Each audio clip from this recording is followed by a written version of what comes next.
Welcome to Manzil with Ansari. We're going to explore this timeline together, starting right here at the beginning.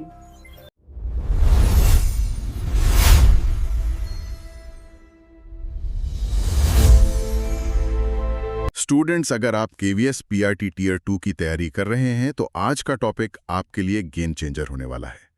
इस topic से direct concept based questions आते हैं। अगर आपने इसे ढंग से समझ लिया तो आपका स्कोर पक्का बूस्ट होगा। और सबसे अच्छी बात यह है कि आज हम इसको सिर्फ रटने नहीं वाले हैं, हम इसके कॉन्सेप्ट्स को बिल्कुल रूट लेवल से समझेंगे। एकदम सही। तो चलिए आज के इस मास्टर क्लास का स्मार्ट रोड मैप सेट कर लेते हैं। सबसे पहले हम समझेंगे रासो साहित्य का बेस, यानी ये शुरू कहां से हुआ। इसके बाद देखेंगे पृथ्वीराज रासो का वो फेमस विवाद जहां से सीधे क्वेश्चंस बनते हैं। फिर हम डिंगल और पिंगल भाषा के बीच का डिफरेंस क्लियर करेंगे। और हाँ, इसके बाद हम आम जनता के साहित्य यानी लौकिक साहित्य पर भी फोकस करेंगे। और फाइनली एग्जाम में क्या पूछा जाता है वो लास्ट में हम 5 इंपॉर्टेंट MCQs के थ्रू प्रैक्टिस करेंगे। तो शुरू करते हैं। हमारी पहली हेडिंग है रासो साहित्य की पृष्ठभूमि और कथानक रूढ़ियां। अगर हम इसकी बेसिक डेफिनेशन की बात करें तो ध्यान से सुनिए। सिद्ध, नाथ और जैन साहित्य के बाद चारण कवियों द्वारा अपने आश्रयदाताओं की वीरता और प्रेम का अतिरंजित गान ही रासो साहित्य है। इसके 2 मेन सब्जेक्ट्स थे, युद्ध और श्रृंगार। अब यहां एक बड़ा सवाल आता है कि ऐसा क्यों था? क्योंकि देखिए, उस वक्त सामंती व्यवस्था थी, यानी फ्यूडल सिस्टम। छोटे छोटे राज्य थे और राजाओं के बीच लगातार युद्ध होते थे। तो राजाओं का और उनकी सेना का युद्ध के लिए उत्साह बढ़ाना सबसे बड़ा टास्क था। ये काम चारण कवि करते थे। यानी वो उस जमाने के मोटिवेशनल स्पीकर्स थे, है ना? बिल्कुल। और यहाँ एक और बहुत इंटरेस्टिंग पॉइंट है। उस दौर में युद्ध सिर्फ जमीन के लिए नहीं, बल्कि अक्सर किसी रूपवती स्त्री को पाने के लिए उसकी खूबसूरती की चर्चा सुनकर लड़े जाते थे। इसीलिए इन कविताओं में वीर रस और श्रृंगार रस का इतना जबरदस्त मिक्सचर मिलता है। ये तो काफी सिनेमैटिक लग रहा है। अब आते हैं इसके नैरेटिव स्ट्रक्चर पर, जिसे हम कथानक रूढ़ियां कहते हैं। कहानियों को आगे बढ़ाने के लिए उस वक्त कुछ फिक्स तरीके थे, जैसे नायक को स्वप्न आना या किसी का चित्र देखकर उस पर मोहित हो जाना।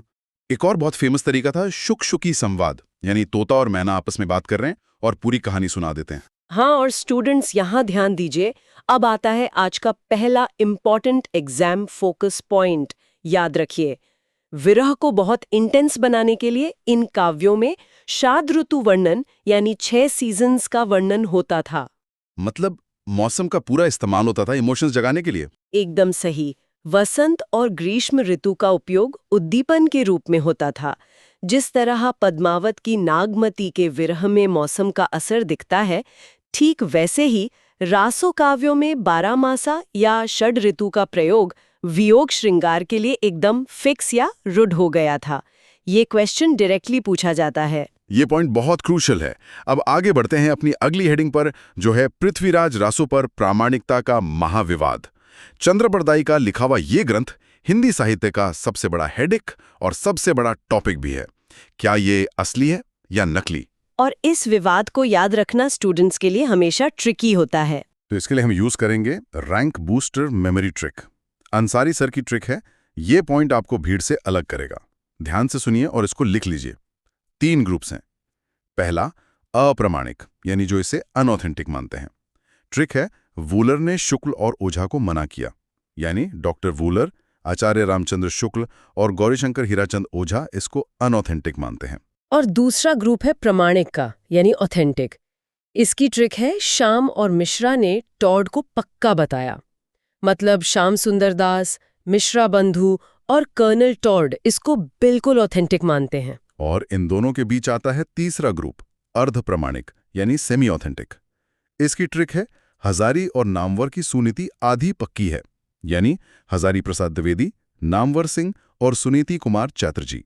ये ट्रिक आप एग्जाम के दिन जरूर याद करिएगा। यहाँ सबसे दिलचस्प बात यह है कि आचार्य हजारी प्रसाद द्विवेदी का अपना एक बहुत स्ट्रॉन्ग लॉजिक था। उनके अनुसार जो ओरिजिनल पृथ्वीराज रासो लिखा गया था ना, वो सिर्फ एक शुक-शुकी संवाद के रूप में ही रचा गया था। वो काफी छोटा था। बाकी की जितनी भी कहानियां हैं वो बाद में दूसरे कवियों द्वारा जोड़ी गई हैं। तो बेसिकली टाइम के साथ लोग इसमें ऐड करते गए। वैसे पृथ्वीराज रासो के अलावा भी कुछ रासो ग्रंथ हैं जो सिलेबस में आते हैं, जैसे बीसलदेव रासो जिसे नरपति नल्ह ने लिखा, परमाल रासो जिसे आल्हाखंड भी कहते हैं, उसके राइटर जगनिक थे, फिर खुमान रासो, विजयपाल रासो और हम्ही रासो। स्टूडेंट्स, यहाँ पर एक और इम्पॉर्टेंट एग्जाम फोकस पॉइंट है। याद रखिए, बीसलदेव रासो बाकी रासो ग्रंथों जैसा बिल्कुल नहीं है। इसमें किसी युद्ध का वर्णन नहीं है। इसमें प्योरली विरह और श्रृंगार का भावपूर्ण चित्रण है। ये एक श्रृंगारिक रस प्रधान ग्रंथ है। इस एक्सेप्शन पर आयोग कई बार क्वेश्चन पूछता है। तो रासो का मतलब हमेशा युद्ध नहीं होता, ये क्लियर हो गया। अब हम आते हैं अपनी तीसरी हेडिंग पर, अभिव्यक्ति कौशल यानी डिंगल बनाम पिंगल। ये रासो साहित्य का लैंग्वेज मैट्रिक्स है। चलिए इसको एक टेबल की तरह विजुअलाइज करते हैं। हाँ, ये कंपैरिजन बहुत क्लियर होना चाहिए दिमाग में। लेफ्ट साइड देखिए, डिंगल भाषा ये बनती है अपभ्रंश और शुद्ध राजस्थानी को मिलाकर। इसका साउंड कैसा होता है? बहुत ही कर्कश, यानी हार्श और कठोर। इसका यूज कहाँ होता था? युद्ध के बिल्कुल लाइव और सजीव वर्णन के लिए। जब तलवारें टकराने की आवाज सुनानी हो कविता में तो डिंगल का यूज होता था। और अब राइट साइड देखिए, पिंगल भाषा ये बनती है अपभ्रंश और ब्रज भाषा को मिलाकर। ब्रज यानी मध्य देशीय भाषा। इसका साउंड बहुत ही कोमल यानी सॉफ्ट और रिफाइंड होता है। इसका इस्तेमाल प्रेम, श्रृंगार और नाजुक भावनाओं को दिखाने के लिए किया जाता था। सब्जेक्ट के हिसाब से लैंग्वेज चेंज हो रही है, ये बहुत एडवांस टेक्निक थी। और इसके साथ ही उनके मीटर्स यानी छंद भी बदलते थे। जैसे पृथ्वीराज रासो में चंद्र बरदाई ने सबसे ज्यादा छप्पई छंद का प्रयोग किया है, उन्हें यह बहुत पसंद था। वहीं दूसरी तरफ अगर हम जगनिक के परमाल रासो की बात करें तो उसमें आल्हा छंद का यूज हुआ है। ये बहुत ही म्यूजिकल और गे होता है। मतलब इसको आसानी से पब्लिक में गाया जा सकता है, जैसा आज भी यूपी और एमपी के कई गांवों में गाया जाता है। सही बात है। अब राज दरबारों की बातें बहुत हो गई, अब चलते हैं उस लिटरेचर की तरफ जो आम जनता की आवाज था। हमारी चौथी हेडिंग है लौकिक साहित्य और आरंभिक गद्य। हम यहाँ सेक्युलर लिटरेचर की बात कर रहे हैं जो प्योरली पब्लिक इमोशन से जुड़ा था। इसमें एक सबसे बड़ा नाम आता है अब्दुल रहमान का। इनका एक फेमस खंड काव्य है संदेश रासक। अब्दुल रहमान का प्रोफाइल बहुत इंपॉर्टेंट है स्टूडेंट्स। ये अपभ्रंश के प्रथम सेक्युलर कवि यानी धर्मनिरपेक्ष कवि माने जाते हैं। संदेश रासक में कोई राजा नहीं है, कोई युद्ध नहीं है। ये एक आम औरत की कहानी है जो विजयनगर की एक विराहिनी नायिका है। उसका पति दूर गया हुआ है और वो एक यात्री के थ्रू उसको अपना संदेश भेजती है, जैसे कालिदास के मेघदूत में था। बिल्कुल। इस पूरी रचना पर कालिदास के मेघदूत की परंपरा का क्लियरली असर दिखता है। ये एग्जाम में डायरेक्टली रिलेट करने को पूछा जाता है। एक और कहानी जो इसी पब्लिक लिटरेचर का हिस्सा है वो है धोला मारू र दूहा। ये 11वीं सेंचुरी की लोक कथा है जिसे कुशालाब ने लिखा था। ये राजकुमार धोला और राजकुमारी मारवानी के बाल विवाह और उसके बाद आने वाले इंटेंस विरह की कहानी है। ये सच में जमीन से जुड़ी हुई कहानियां हैं। और सिर्फ कहानियां या कविताएं ही नहीं, यही वो वक्त था जब गद्य यानी अर्ली प्रोज लिखा जा रहा था। रैंक बूस्टर सेक्शन में इन दो ग्रंथों को जरूर नोट करिए। पहला है वर्णा रत्नाकर। इसको ज्योतिरीश्वर ठाकुर ने मैथिली हिंदी में लिखा था। इसको उस वक्त की सोसाइटी का विश्वकोश यानी एनसाइक्लोपीडिया माना जाता है। और दूसरा है युक्ति व्यक्ति प्रकारण। इसे दामोदर भट्ट ने लिखा था। ये बनारस और उसके आसपास की भाषा और व्याकरण को डॉक्यूमेंट करने वाला ग्रंथ है।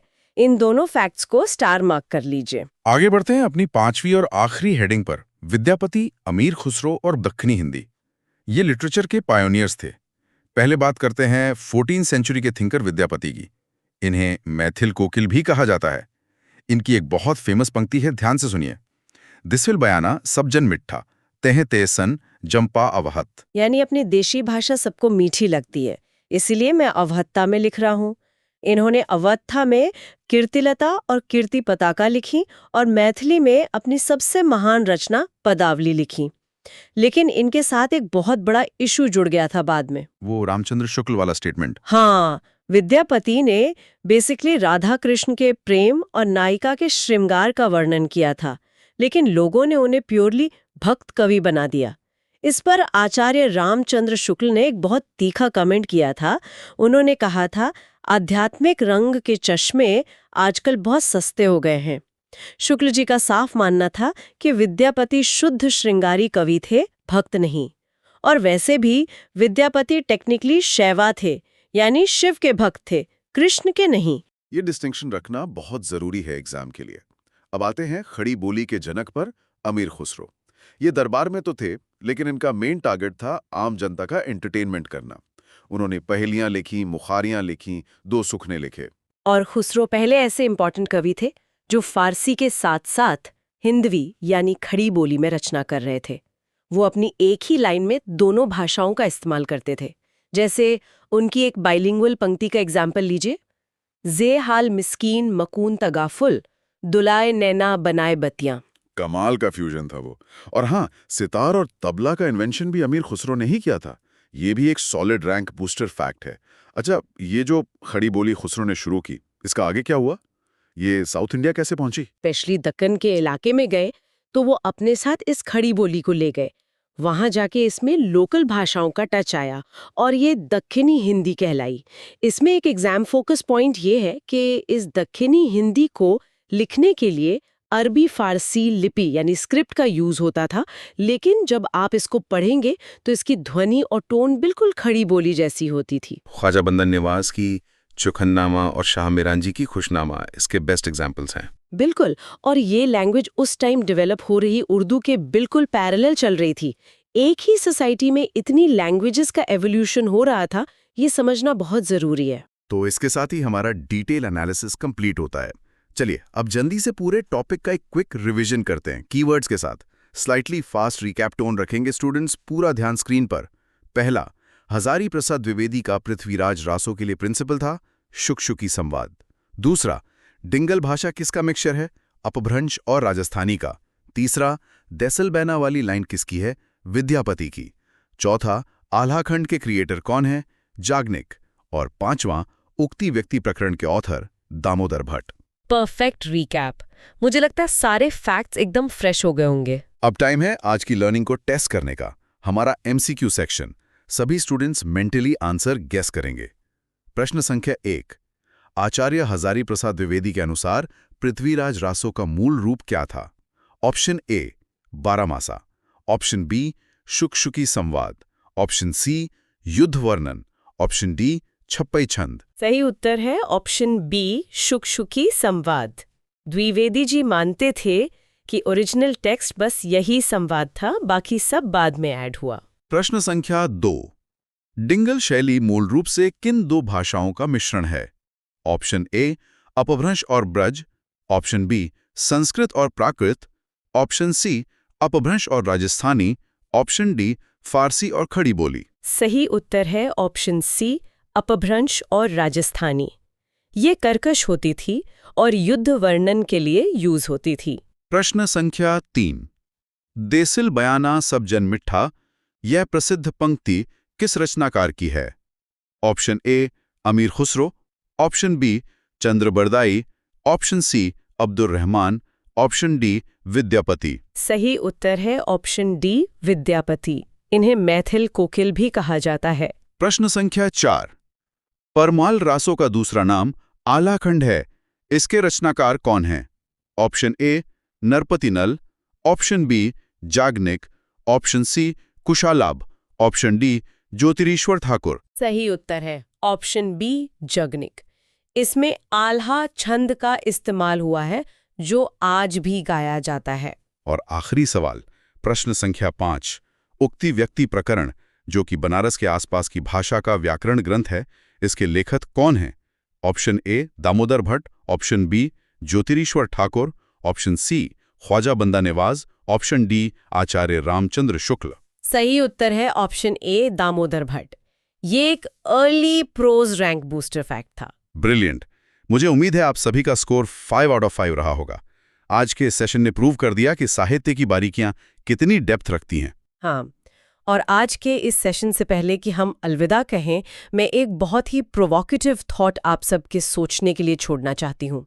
हमने देखा कि साहित्य राज दरबारों से निकलकर रसों से आम जनता तक पहुंचा, खुसरो की पहेलियों तक पहुंचा, खारी बोली संतों के साथ ट्रैवल करके साउथ में दक्षिणी हिंदी बन गई। तो इस हिसाब से क्या आज के डिजिटल एज में, जहां इंटरनेट और सोशल मीडिया की भाषा लगातार बदल रही है, क्या वो भविष्य का नया लौकिक साहित्य नहीं बन रही? सोचिए, आज से 500 साल बाद के स्कॉलर्स हमारी इस मॉडर्न चैट लैंग्वेज को किस रूढ़ि या विवाद का नाम देंगे? ये एक बहुत ही प्रोफाउंड क्वेश्चन है। शायद फ्यूचर टीचर्स इस पर कोई थ्योरी पढ़ा रहे होंगे। वेल, आज के लिए बस इतना ही। अगर आज की क्लास हेल्पफुल लगी हो तो वीडियो को लाइक जरूर करें और चैनल को सब्सक्राइब करना बिल्कुल ना भूलें। मिलते हैं नेक्स्ट क्लास में।